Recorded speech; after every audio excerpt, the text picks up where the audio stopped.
찬송가 455장으로 찬송합니다. 455장 찬송입니다.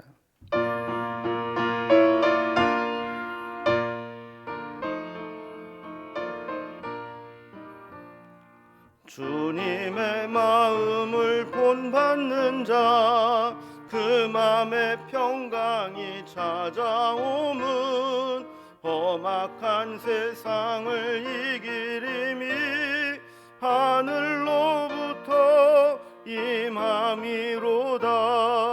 주님의 마음 본받아 살면서 그 거룩하심 나도 이루리. 주 모습 내 눈에 안 보이며 그 음성 내 귀에 안 들려도 내 영혼 날마다 주를 만나 신령한 말씀 늘 배우도다. 주님의 마음 본받아 살면서 그 거룩하심 나도 이루리.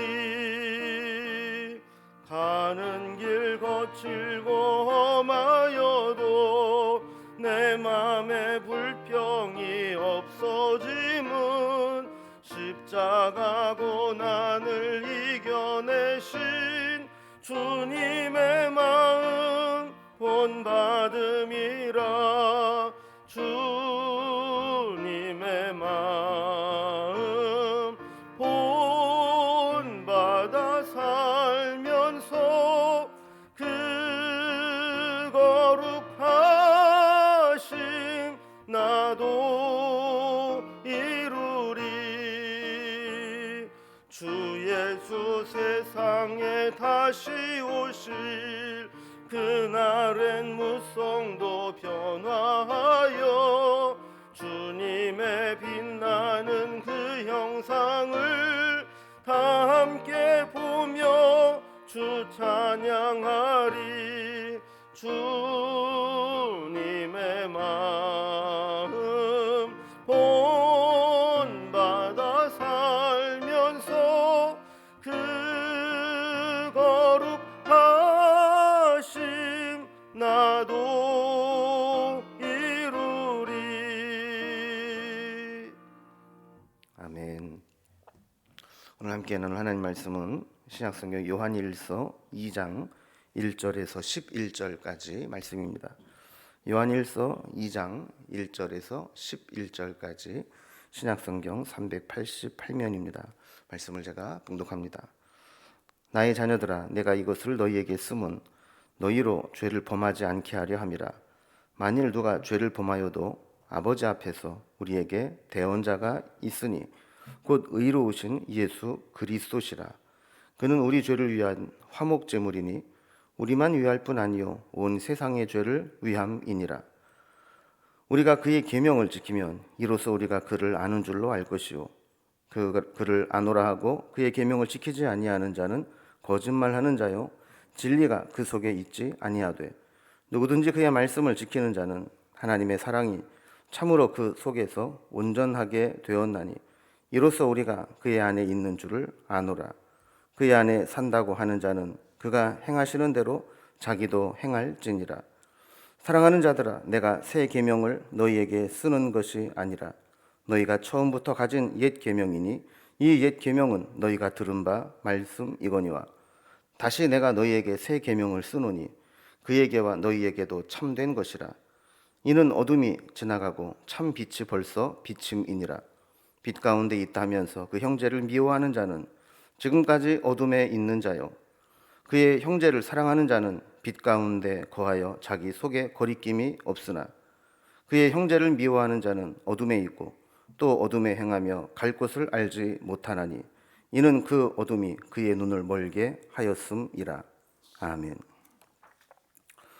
오늘 본문은 어제 말씀에 이어서 하나님과 사귐에 대한 주제를 가지고 말씀을 하고 있습니다. 하나님은 빛이시고 빛이신 하나님과 사귐에 방해가 되는 이 걸림돌은 어둠에 속한 죄라고 했습니다. 문제는 우리 스스로 이 죄라고 하는 걸림돌을 해결할 수 없다는 겁니다. 그래서 하나님은 예수 그리스도를 통해서 우리의 죄의 문제를 해결해 주셨다고 말씀합니다. 그리고 하나님과의 교제에 들어가려면 하나님의 계명을 지켜야 한다라고 말씀해 주시죠. 하나님을 사랑한다면 하나님의 말씀을 행하게 된다는 겁니다. 그리고 하나님을 사랑한다면 그것은 형제를 사랑하는 모습으로 나타나게 된다고 말씀합니다. 이렇게 하나님이 원하시는 말씀을 행하고 형제를 사랑하는 것, 이것이 하나님을 사랑하고 하나님의 계명을 지키는 증거라는 것입니다. 이렇게 하나님을 사랑하는 자가 그의 사랑으로 형제를 사랑하는 것, 이것이 새 계명이라고 우리에게 가르쳐주고 있습니다. 이제 이러한 주제로 오늘 본문을 단락별로 구분을 해보면, 먼저 1절, 2절은 죄 사함을 이루신 대원자 예수 그리스도에 대해서 소개합니다. 3절에서 6절까지는 계명을 지키는 것과 하나님과 사귐의 관계성에 대해서 설명하면서 하나님과 사귀려면 하나님의 계명을 지키는 것이 마땅하다라고 교훈합니다. 세 번째 7절에서 11절까지는 그 하나님을 사랑하는 계명은 형제를 사랑하는 것과 연결되는데 이것이 하나님께서 주신 새 계명이라고 말씀하고 있습니다. 단락별로 오늘 본문을 살펴봅니다. 먼저 죄 사함을 이루신 대언자가 되신 예수 그리스도에 대해서 소개합니다. 요한일서를 통해서 서서히 설명드리겠지만, 당시의 교회를 위협하는 이단으로 영지주의라는 것이 있었습니다.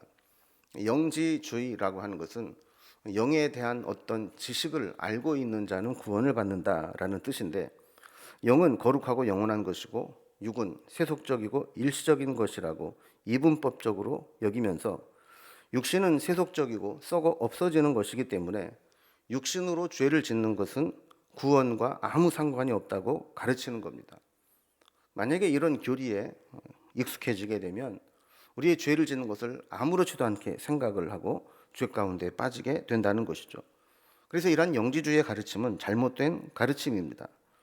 우리는 죄에 빠질수록 빛이신 하나님과 멀어질 수밖에 없고 하나님과의 사귐에 장애가 될 수밖에 없습니다.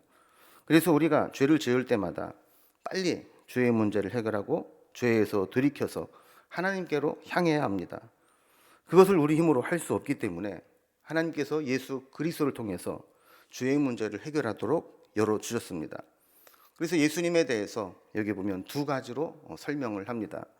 하나는 예수님이 우리의 대언자가 되신다는 것이고, 또 하나는 예수님이 우리의 화목제물이 되셨다라는 겁니다. 먼저 1절 말씀을 봅니다. 나의 자녀들아, 내가 이것을 너희에게 쓰면 너희로 죄를 범하지 않게 하려 함이라. 만일 누가 죄를 범하여도 아버지 앞에서 우리에게 대언자가 있으니 곧 의로우신 예수 그리스도시라 라고 설명합니다. 여기 보면 우리에게 대언자가 있다 그랬는데, 이 대언자는 성령과 같은 단어인 파라클레토스를 쓰고 있습니다. 그래서 이 대언자라는 것의 밑에 각주에 보면 보혜사라고 번역할 수 있다라고 설명을 하고 있죠. 다른 번역본, 공동 번역이나 새 번역에 보면 이 대언자를 변호해 주시는 분이라고 번역해 놓은 것을 보게 됩니다. 그러니까 예수님도 보혜사이시고 성령님도 또 다른 보혜사가 되시는 거죠. 우리가 죄를 지어도 자백하는 자에게는 예수님께서 대언자가 되시고 변호사가 되어 주셔서 우리의 죄를 변론해 주고 보호해 주신다는 것입니다. 두 번째로 예수님은 우리의 화목제물이 되셨다 그랬습니다. 2절 말씀을 보면 그는 우리 죄를 위한 화목제물이니 우리만 위할 뿐 아니요 온 세상의 죄를 위하심이라 그랬습니다. 주님은 우리 죄 대신 죽어주셔서 화목제물이 되셨습니다. 우리 예수님이 우리의 모든 죄의 화목제물이 되셨기 때문에 이제는 누구도 우리를 정죄할 수 없습니다. 그러니 우리가 다시 죄 가운데로 돌아가는 것은 불가능한 일입니다. 육체는 악한 것이기에 육체로 죄를 짓는 것은 우리 구원에 아무 지장이 없다고 가르치는 것은 명백한 잘못된 거짓된 가르침입니다. 자, 그렇다면 예수님께서 이렇게 대언자가 되시고 화목제물이 되셔서 우리의 죄의 문제를 해결해 주셨다면 우리는 어떻게 살아야 할까?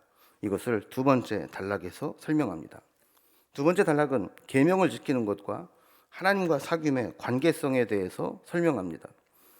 우리가 하나님을 알고 하나님께 속했다는 것을 어떻게 알 수 있을까요? 3절 말씀에 보면 우리가 그의 계명을 지키면 이로써 우리가 그를 아는 줄로 알 것이요 그랬습니다. 우리가 하나님을 알고 하나님과 교제하는 것을 나타내는 가장 확실한 방법은 우리가 하나님이 주신 계명을 지키는가 하는 것을 보는 것입니다. 사랑의 속성은 사랑하는 자가 하는 말을 소중히 여기고 사랑하는 이가 원하는 것을 해주는 것으로 나타나게 됩니다. 그래서 4절에 보면 그를 아노라 하고 그의 계명을 지키지 아니하는 자는 거짓말하는 자요 진리가 그 속에 있지 아니하되라고 했습니다. 당연한 말씀이죠. 하나님을 사랑한다고 하면서 하나님이 원하는 것은 행하지 않고 하나님이 하지 말라고 하는 것을 한다면 그것은 하나님을 사랑한다는 말이 거짓말이라는 겁니다. 5절 말씀 보면 누구든지 그의 말씀을 지키는 자는 하나님의 사랑이 참으로 그 속에서 온전하게 되었나니 이로써 우리가 그의 안에 있는 줄을 아노라 그랬습니다. 어떤 사람이 하나님을 사랑하는가 사랑하지 않는가 그것은 그가 행하는 것을 보면 알 수 있다는 겁니다. 정말 하나님을 사랑한다면 하나님의 뜻대로 살려고 노력할 것이고 하나님이 원하시는 삶을 살려고 할 것입니다. 만약에 하나님과 상관없이 자기 하고 싶은 대로 자기 멋대로 살아가는 사람이 있다면 그 사람은 하나님을 사랑하는 것이 아니라 자기를 사랑하는 것입니다. 6절에 보면 그의 안에 산다고 하는 자는 그가 행하시는 대로 자기도 행할지니라 그랬습니다. 이 말씀도 당연한 말씀입니다. 하나님 안에 산다고 하는 것은 하나님과 함께 하나님과 동일하게 살아가는 것을 의미합니다. 하나님이 기뻐하시는 것을 같이 기뻐하고 하나님이 원하시는 것을 행하고 하나님이 싫어하시는 것을 멀리하는 것, 이것이 하나님 안에 사는 것입니다. 이제 세 번째로 하나님의 계명을 지키는 것을 한 걸음 더 나아가서 우리에게 하나님이 원하시는 것은 형제를 사랑하는 것입니다. 형제를 사랑하는 것을 새 계명이라고 우리에게 소개하고 있습니다. 그러나 새 계명 역시 근본 정신에 있어서는 옛 계명과 크게 다르지 않습니다. 그래서 새 계명도 들어보면 새로울 것이 없어 보이기도 합니다. 7절에 보면 사랑하는 자들아 내가 새 계명을 너희에게 쓰는 것이 아니라 너희가 처음부터 가진 옛 계명이니 이 옛 계명은 너희가 들은 바 말씀이거니와 그랬습니다. 그러니까 주님이 우리에게 새 계명을 가르쳐 주셔도 사실은 그 근본 정신에 있어서는 우리가 옛날부터 들었던 옛 계명, 옛날 들었던 말씀과 크게 다를 바가 없다는 것이죠. 그러나 새 계명처럼 느끼도록 다시 말하겠다는 겁니다. 8절을 보면 다시 내가 너희에게 새 계명을 쓰노니 그에게와 너희에게도 참된 것이라 이는 어둠이 지나가고 참 빛이 벌써 비침이니라 그랬습니다. 하나님이 구약에 옛 언약으로 주셨던 이 율법에 빛이신 하나님께서 참 빛을 비추셔서 그 옛날 언약, 이 율법을 새롭게 적용하도록 하셨다라는 겁니다. 그리고 그것은 하나님 사랑이 형제 사랑으로 나타나는 것을 의미하는 것이죠. 그래서 9절에 보면 빛 가운데 있다 하면서 그 형제를 미워하는 자는 지금까지 어둠에 있는 자요라고 했습니다. 사랑은 죄 없으신 예수님이 죄인된 우리를 대신해서 심판을 받으시고 죽으심으로 재조명되었습니다.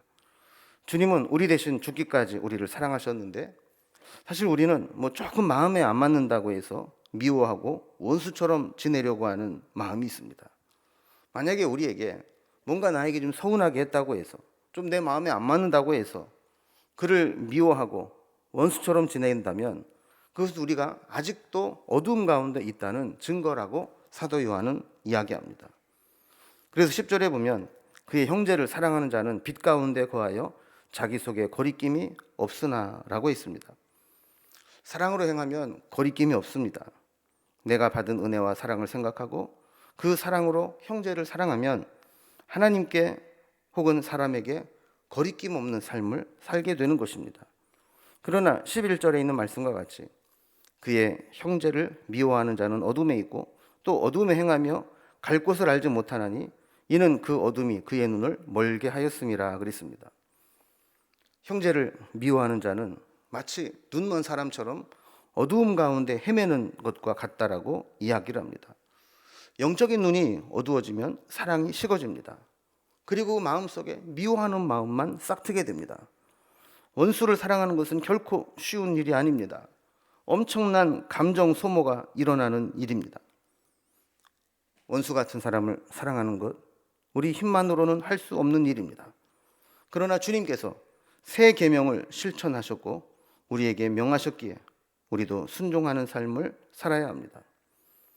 이제 하나님과 사귀는 사람, 믿음 안에 있는 사람은 나에게 잘해주는 사람에게만 잘하고 원수처럼 대하는 사람은 미워하는 그 옛 계명에 적용을 받는 사람이 아닙니다. 이제는 원수도 사랑하고 죄인도 품고 형제를 주님의 사랑으로 대하는 그 새 계명으로 살아가는 것이 마치 새 계명을 받은 자의 삶이라는 겁니다. 오늘 말씀을 묵상하면서 우리가 죄의 유혹을 받을 때마다 우리의 대언자가 되시고 화목제물이 되신 주님을 생각하면서 죄로부터 깨끗함을 받고 그리고 새 계명으로 주신 예수님 사랑으로 형제 사랑하는 데까지 이어져 나가서 우리가 하나님과 사귀는 자라는 것을, 새 계명을 받은 자라는 것을 실천하고 증명하며 살아갈 수 있기를 주님의 이름으로 기원합니다. 기도하겠습니다. 하나님 아버지, 우리에게 어떠한 죄를 지어도 우리 힘으로는 해결할 수 없지만 우리에게 대언자가 되시고 화목제물이 되셔서 우리의 죄의 문제를 해결해 주시고 하나님과 사귐을 회복하게 하시며 또한 우리에게 주신 새 계명을 실천함으로 형제 사랑으로 하나님 사랑이 이어지기를 원하시는 말씀을 살펴보았습니다. 우리도 늘 원수 같은 사람을 만난다 할지라도 새 계명을 따라 사랑하며 실천하는 삶을 살아갈 수 있도록 인도해 주시고 또한 죄의 유혹을 받을 때마다 우리의 대언자가 되시고 화목제물이 되신 주님을 생각하면서 우리의 죄로부터 우리 자신을 지키고 거룩하게 살아가는 삶을 살아가게 하여 주옵소서. 오늘도 주님의 사랑이 우리 가운데 함께하기를 원하고 그 사랑이 충만하고 흘러넘쳐서 하나님과 형제의 사랑을 이어지는 신앙이 되게 하여 주옵소서. 오늘도 함께 하실 하나님을 바라보며 예수님의 이름으로 기도드리옵나이다. 아멘. 각자의 기도 제목들로 자유롭게 기도하시겠습니다.